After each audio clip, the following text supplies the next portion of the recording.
하나님 앞에 나올 때에 시편 기자를 통해서 우리에게 주신 말씀을 보면은 온 땅아 여호와 하나님께 환호성을 올려라. 그리고 기쁨으로 여호와를 섬기며 노래하면서 그 앞에 나갈지어다. 넘치는 기쁨으로 여호와를 섬기며 하나님 앞에 나갈 때에 큰 기쁨의 함성, 환호성으로 나가라. 또 어떤 번역에 보면은 하나님 앞에 큰 소리로 환호성으로 야 하면서 춤추며 나가라. 그렇게 명령형으로 되어 있어요.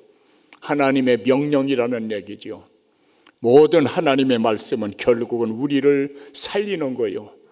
우리에게 복을 주시려는 하나님의 사랑이요, 그리고 영원한 천국을 유업으로 받게 하는 목자 되신 주의 음성인 줄로 믿습니다.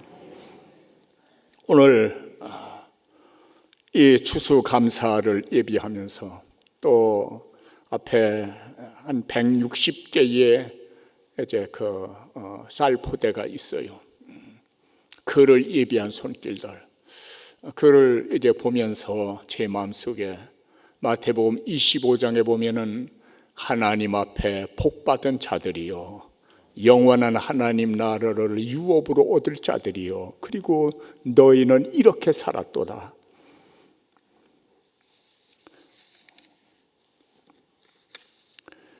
내 이웃이 줄일 때에 먹을 것을 주었다. 그리고 목마를 때에 마시게 했다. 그리고 벗었을 때에 입혔다.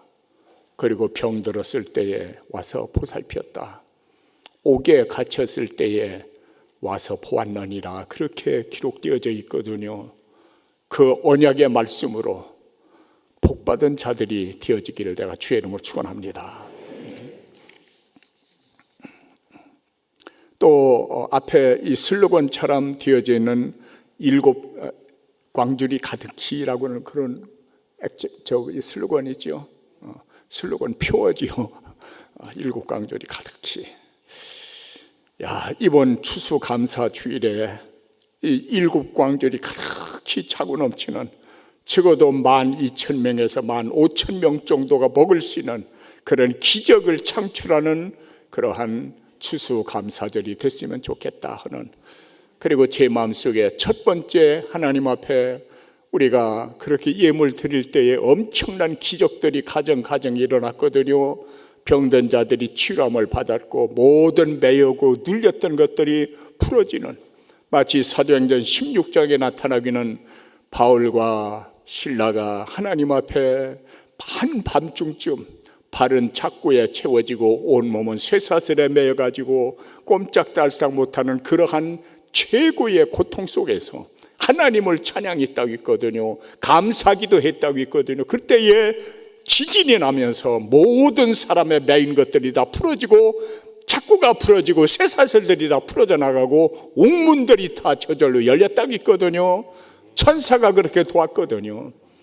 그 사도 바울 그리고 신라의 그 찬송과 그 기도가 모든 사람의 매인 것들을 풀어놓고 옥문들이 열려지고 착고가 풀어지는, 쇠사슬이 끊어져 나가는 그런 기적이 창출됐다면 여러분 한 사람의 기도와 한 사람의 감사와 그 섬김이 많은 사람에게 이 자유케 하는, 많은 사람을 기쁘게 하는 희망을 안겨줄 수 있는 믿음의 사람들 되어지기를 또한 주의 이름으로 축복합니다. 이 한국 교계의 신자들의 그 의식 구조를 어느 기관에서 이렇게 분석 보고한 것이 있습니다. 성도들이 언제 은혜를 받는가, 언제 기뻐하고 감사하는가, 거기에 대해서 1순위가 뭐냐면은 위로 설교할 때에 90%가 위로를 받는데요. 90%가 좋다고 한대요. 그리고 축복 설교할 때는 70%가 은혜를 받는데요. 그리고 죄와 회개 설교할 때는 30%가 은혜를 받는데요. 마지막 하나님 앞에 헌신하고 예물 드리려 하면은 10%가 은혜를 받는다요. 그러니까 10명이면은 9명이 이 헌금하고 하나님 앞에 드리는 것을 거부한다는 거예요. 별로 마음에 기쁨으로 웰컴하지 않고 노땡큐 한다는 거예요. 그게 바로 오늘 우리의 모습이거든요. 그리고 회개하라. 그리고 죄에 대해서 지적하게 될 때는 30%만 10명에서 3사람만 아멘하고 나머지는 노멘 한다는 거예요. 그리고 이제 복 받아라 하면은 70%가 아멘하고 30%는 노땡큐 한다는 거예요. 그리고 위로 받아라 하면은 90%가 아멘하고 10%는 노땡큐 한다는 거죠. 이것이 완전히 바뀌어져야 돼요. 바뀌어져야 돼요. 이 모든 기적의 역사는 쉬운 것에서 절대로 일어나지 않았어요. 어떤 면에서 아주 극한 상황, 이럴 수도 저럴 수도 없는 그러한 그 딜레마에 빠져 있을 때에, 완전히 사면 초가에 처해 있을 때에, 그때에 그 기적이 일어났어요. 한 예를 들어 보면은 이 7 광줄이 가득히, 이 기적의 역사는 데가볼리에서 일어난 역사였거든요. 이 데가볼리 지역은 이방인들 지역입니다. 그러니까 이방인들을 향해서 그 기적이 일어났거든요. 칠병이어의 기적. 보리떡 7개, 물고기 2마리로 여자와 어린아이를 제외한 남자들만 4,000명가량이요. 거기서 아무래도 여자들이 많이 쫓아다니거든요. 또 애들도 많이 있겠죠. 그렇다고 보면은 적어도 최소한 12,000에서 15,000, 그리고 적어도 한 2만여 명이 그 칠병이어를 가지고 배불리 먹었다는 거죠. 7 광주리가 남았다는 얘기죠. 7 광주리가 차고 넘치게. 여러분, 이것이 우연히 일어났습니까? 그때 상황을 보면은 사흘 동안 굶었다고 있어요. 사흘 동안. 우리나라 속담에 사흘 굶어 남의 집 담 안 뛰어넘는 사람이 없다라고 할 정도의 그 배고픔이라고 하는 것은 굉장히 참기 힘든 것이거든요. 굶어본 분들 들어보세요. 적어도 한 70대 이상은 많이 굶었을 거예요. 아마 하루에 한 끼, 잘 먹는 사람은 2끼, 그리고 나머지는 굶었어요. 저도 그렇게 컸거든요.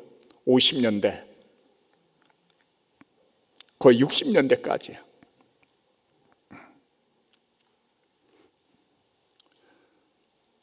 그러한 사흘 동안 굶주린 상태에서 자신이 먹을 수 있는 것을 내어놓는 거, 그게 쉬운 게 아닙니다. 여러분, 입장 바꿔놓고 생각해 보십시오. 우리 5천여 성도들이 다 굶주림 상태에 있다고 가정합시다. 그런데 나보고 내놓으라고 합니다. 나 간신히 다 끼니 때울 것뿐이 안 남았는데 여러분, 내놓겠습니까? 힘들어요.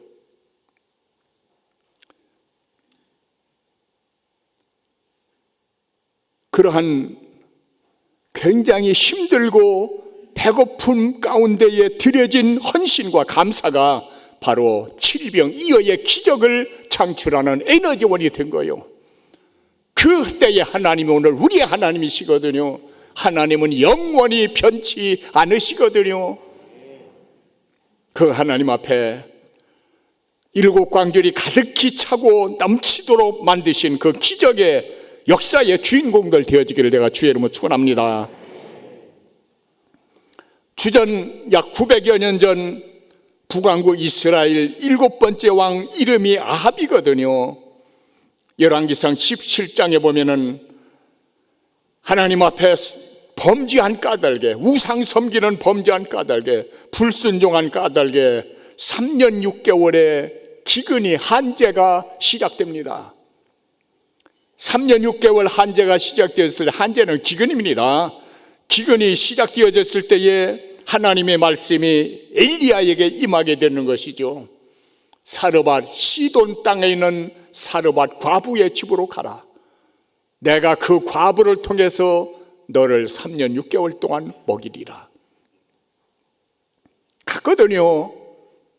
여러분, 시돈 땅은 아합 왕의 그 이세벨의 고향입니다. 사자굴로 들어가는 것과 마찬가지의 명령이거든요. 굉장히 부담스러운 하나님의 명령이거든요. 도무지 내 마음에 맞지 않는 하나님의 명령이거든요. 그럼에도 불구하고 하나님의 말씀을 쫓아 사자의 입과 같은 그 시돈 땅으로 들어가는 거예요. 들어가서 누구를 만납니까? 사르밧 과부를 만나게 되지요. 그러면 사르밧 과부의 상태가 좋아서 하나님이 그 가정에 보내셨을까요?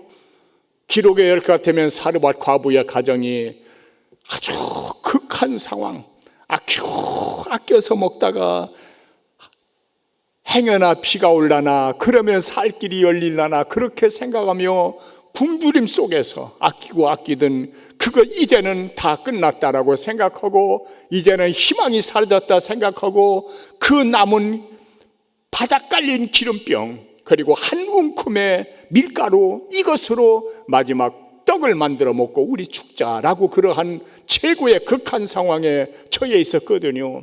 그때 엘리야가 하나님의 보냄을 받아 엘리야가 하는 말이 뭡니까? 나를 위해서 먼저 떡을 만들라. 그때에 사르밧 과부가 아멘 기뻐했을까요? 그 사르밧 과부의 그때 사정을 보면은 우리 아무것도 없습니다. 이것이 마지막 양식입니다. 이거로 마지막 양식을 먹고 우리는 죽을 겁니다. 죽음을 각오한 상태였거든요. 그런 상황 속에서 하나님의 사자가 그렇게 명한다고 해서 쉽게 그렇게 화답할 수 없는 것이거든요. 엄격한 의미에서 보면은 사르밧 과부는 순종이 아닌 복종입니다. 순종은 자의로 하는 것이 순종이고 복종은 타에 의해서 움직이는 것이 복종이지요. 여러분, 예수 그리스도 죽기까지 순종입니까? 복종입니까? 성경은 가리켜 말하기를 그가 죽기까지 복종했다고 했거든요. 그런데 우리의 신앙의 오늘의 스타일을 보면은 죽기까지 하나님의 말씀에 복종합니까? 아니요. 하나님은 하나님, 그건 그거고 안 됩니다. 내 생각, 내 뜻이 항상 앞장서거든요. 그러니 기적이 안 일어난 거예요. 하나님의 손길이 나타나지 않는 거예요. 그러면서 나는 미운 털이 베겼나? 왜 내 가정에는 환난과 고난이 끊어지지 않노? 라고 그렇게 마음으로 원망하고 때로는 낙심하고 하는 그런 일들이 비일비재하게 일어나고 있거든요. 마침내 믿음으로 그 떡을 엘리야에게 대접합니다. 여러분, 엘리야에게 대접하는 것은 그 엘리야를 보낸 하나님 대접하는 것이거든요. 주여 깨닫게 하시니 감사합니다. 엘리야를 택한 분이 누굽니까? 하나님이시거든요. 엘리야에게 명령하신 분이 누굽니까? 하나님이시거든요. 그러니까 엘리야에게 대접한 것은 곧 그를 보내신 하나님께 대접한 것이 되는 거예요. 이것은 성도와 목회자의 관계도 마찬가지입니다. 목회자를 세운 것은 주님이거든요. 그를 대적하는 것은 그를 세운 주님을 대적하는 거예요. 그러니까 그 대충 이렇게 또 교회 역사에서 보면은 목회자 대적하고 잘된 사람 없어요. 자기 아들이 그대로 받아요. 자기 자식이 그대로 받아요. 하나님은 죄를 용서하시면서도 그 죄의 값은 받게 합니다. 왜 받게 할까요? 지옥에 가서 받지 않게 하려고. 아멘. 예. 지옥에 가서 받지 않게 하려고. 마지막 하나님의 심판에서 면하게 하려고. 다윗이 하나님 앞에 회개할 때 용서받지 않습니까? 그러나 다윗이 저지른 범죄에 대해서는 다 자자손손 다 받지 않습니까? 그 사건을 통해서 우리에게 주시는 교훈이지요. 미루어 짐작해 봅니다. 사르밧 과부의 집에 기름병에서 기름이 솟아납니다. 밀가루통에 밀가루가 솟아납니다. 부면 또 생기고 부면 또 생깁니다. 여러분, 꿈 같은 얘기죠. 우리 이성으로 이해가 안 되죠. 우리가 생각하기로는 과학적으로 또한 이제 이성적으로 생각할 때에 여러분, 하나의 밀가루는 밀을 뿌려서 그것이 싹이 나고 자라고 꽃이 피고 열매 맺어서 다시 분쇄에 들어가서야 밀가루가 되거든요. 하나의 과정이요. 죽어도 몇 개월이라고는 시간이 필요해요. 그런데 하나님이 하시는 것은 밀가루에서 바로 밀가루 만드는 거예요. 기름에서 바로 기름을 나오게 하시는 거요. 그분이 바로 하나님이요. 그분이 여러분의 아버지요. 우리 아버지요. 그런 아버지 둔 여러분 부럽습니다. 사랑합니다. 그리고 축복합니다. 이건 이제 추론을 하는 겁니다. 미루어 짐작해 보는 겁니다. 자, 그랬을 때에 이 사르밧 과부가 제일 먼저 누구에게 연락했을까요? 그저 제 견해로는 아마 친정에 제일 먼저 연락했을 거예요. 동생들도 있을 거고, 어쩌면 부모들도 살아계시면 어머니, 아버지, 동생들아, 또 언니, 오빠 있으면 오빠, 동생들아, 우리 집에 밀가루가 넘쳐나고 기름이 넘쳐난다. 다 우리 집으로 와라. 그랬겠죠. 인연이 미쳤나 과부로 혼자 살다가 아마 그렇게 비웃고 이해가 안 됐을 겁니다. 그렇지만서도 허튼 소리 할 애가 아닌데 라고 생각하고 찾아왔겠죠. 그러나서 그 놀라운 기적을 저들이 눈으로 봤겠죠. 여러분, 자기 가족들만 그렇게 했을까요? 그 가족에게 또 잘하는 친구들이 있을 것 아닙니까? 그렇죠? 아주 친한 친구들 또 소문을 냈겠죠. 야, 우리 딸 집에 기적이 일어났다고, 밀가루가 떨어지지 않냐고, 기름이 떨어지지 않는다고, 매일매일 잔치한다고. 그러니까 또 불러드렸겠죠. 또 그 사람이 잘하는 사람이 있었겠죠. 이건 추론하는 거요. 성경에는 없는데 입장 바꿔놓고 생각해봐요. 그렇겠나 그렇지 않겠나. 저만 혼자 처먹고 말입니까? 또 처먹었다고 또 이제 뒤에서 궁상거리지 말고. 그럴 거 아니에요. 우리가 이치적으로 생각할 때에. 그렇지. 우리 제일 왼쪽 장로님, 우리 장로는 그렇대요. 다음에 어디 알렸을까요? 시집에 알렸겠죠. 그저 생각하는 거요. 시집을 더 사랑했으면 시집에 했을 거고, 친정 더 사랑하면 아무래도 친정, 아무래도 피부치가 우선순위거든요. 그러면 또 이제 또 연락이 갔겠죠. 아는 사람, 또 나하고 친한 사람 있죠. 성도들 가운데서도 친한 사람 있죠. 단짝 있죠. 너만 알아오는 사람 있죠. 또 그 사람은 또 너만 알아 또 오는 사람 있죠. 소문이 파급 띄어졌겠죠. 여기에 나타나기는 식구들이 3년 6개월 먹었을 때에 기름병에 기름이 마르지 않냐고, 밀가루통에 밀가루가 마르지 않았다. 그렇게 했는데 그 식구라고는 그 시브리 말이 우베타흐라고는 말이거든요. 이 우베타흐라고는 그 단어의 뜻은 자기 가족들, 자기 족속들, 권속, 그리고 아주 좁은 의미로 직계 가족, 그리고 넓은 의미로는 친척들과 그 일족들, 조상이 같은 사람들, 저는 전주체가거든요.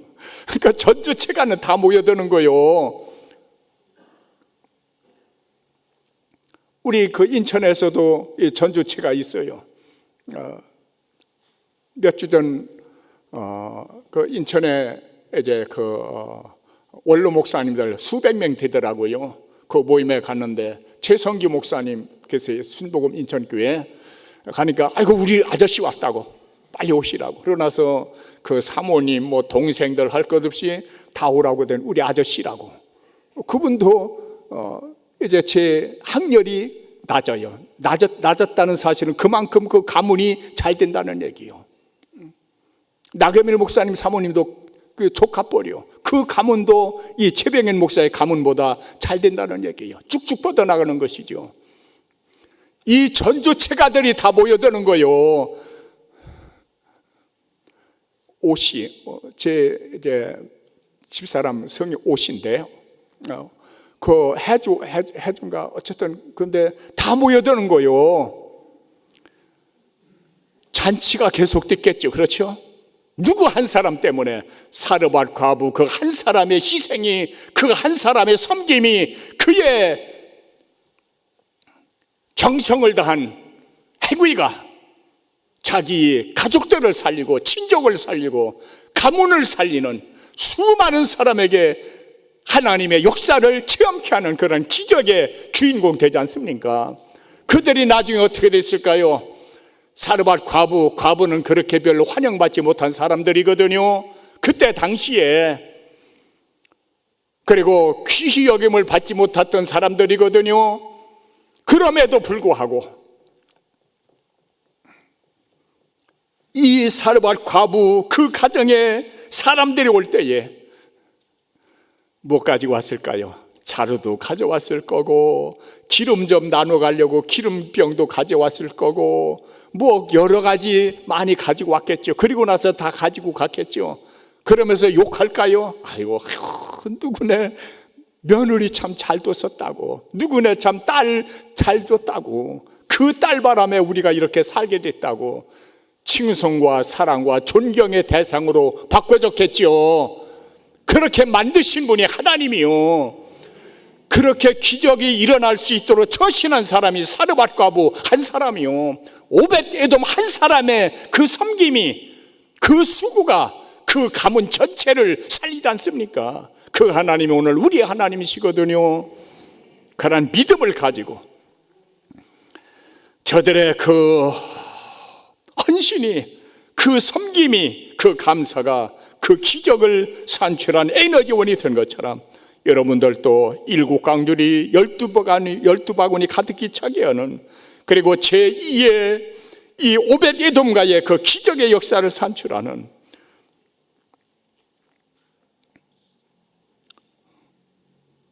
그리고 또 안수할 때에 모든 원수를 이겨나가는, 원수의 세력을 깨트려 나가는 그러한 기적의 역사가 일어났거든요.